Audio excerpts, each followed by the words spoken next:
Welcome sa ating Part 6 video training of Facebook Advertising Masterclass for Beginners.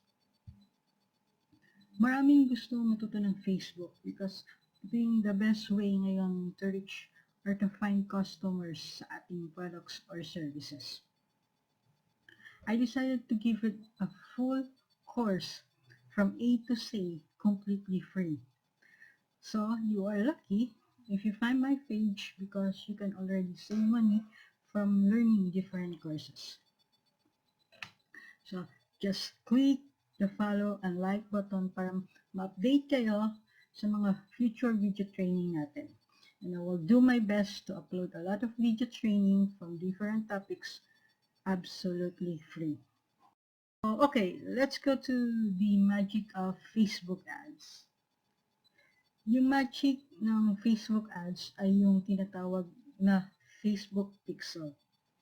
Yung pag-create ng custom audience, which is I discuss sa part 4, look-alike audience, which I discuss sa part 5, and ito yung Facebook Pixel ang pinaka-importanteng dapat din nating matutunan at maintindihan.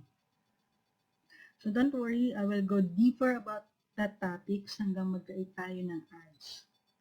So ano nga ba yung tinatawag na Facebook Pixel? Facebook Pixel will tag everyone who visited or hit any page of the website. The pixel track the performance of a visitor to any website.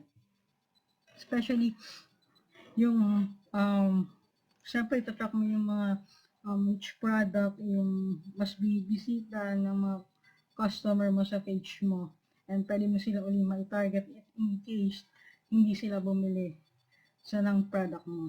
So pwede ka maglabas uli ng ads and tina-target yung mga previous visitor ng store mo.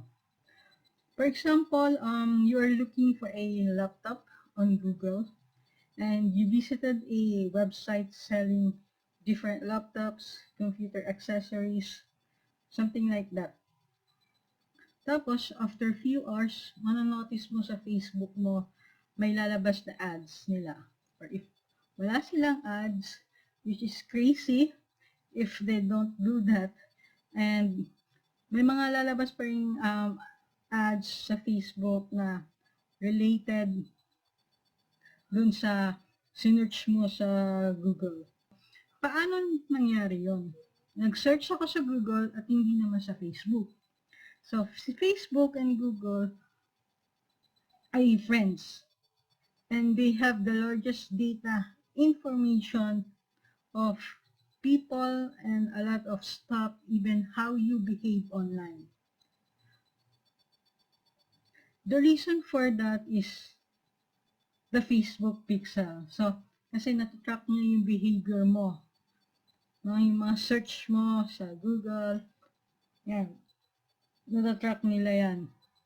Or, ang Facebook Pixel ay tinatawag din na the Facebook Spy. Yan. So, paano mag-create ng Facebook Pixel? Maglagin ka lang sa business manager nyo. So, dito, pagka-login nyo sa business manager nyo, punta kayo sa Events Manager. So, bago na kasi yung Facebook, yung new look ng Business Manager.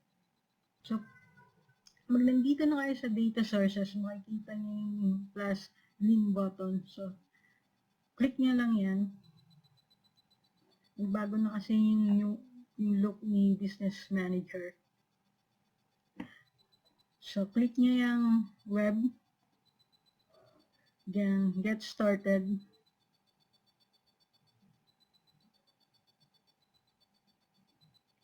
So, dito makikita nyo na yung the Facebook Pixel. So, choose nyo lang yan. Click connect. Then, dito i-enter nyo yung name ng pixel ninyo. If dun sa isang website nyo, kung ano name ng website nyo or ng business nyo, yan, lagay nyo lang yung name, then yung link niya, then click nyo lang yung continue. So, nandiyan yung, after nyan, nandiyan yung instruction. paano mag-download ng pixel ninyo. Then dito rin, no, dito makikita nyo yung partner integration. So pag clinic nyo yan, so, may mga instruction dito ng pag-install ng pixel. For example, sa Shopify, sa Magento, sa WooCommerce, sa WordPress, yan. May instruction on how to install your Facebook pixel. Type nyo yung Facebook helper Chrome, then install nyo siya. And makikita ninyo if yung website is active or may working pixel dun sa website niya. So ito yung kay Fenjung. So makikita mo dyan na yung Facebook pixel niya na naka-install and talagang nag-work yung pixel niya. So, pero may mga iba rin na site na naglalagay ng ad blocker or yung tracker. So if wala kayong makitang pixel sa isang site, maybe gumagamit sila niyan. That is Facebook pixel. Yan yung spy and magic ng FB ads. Pag na-install nyo yan sa website nyo, makikita nyo na yung performance ng mga visitors niyo and you can create custom audience ng mga customer na or pwede nyo i-target as a source to create a lookalike audience and to create an effective ads para makatarget kayo ng mas maraming customer and buyers ng product or services nyo. So, thank you very much and let's proceed to the next video training.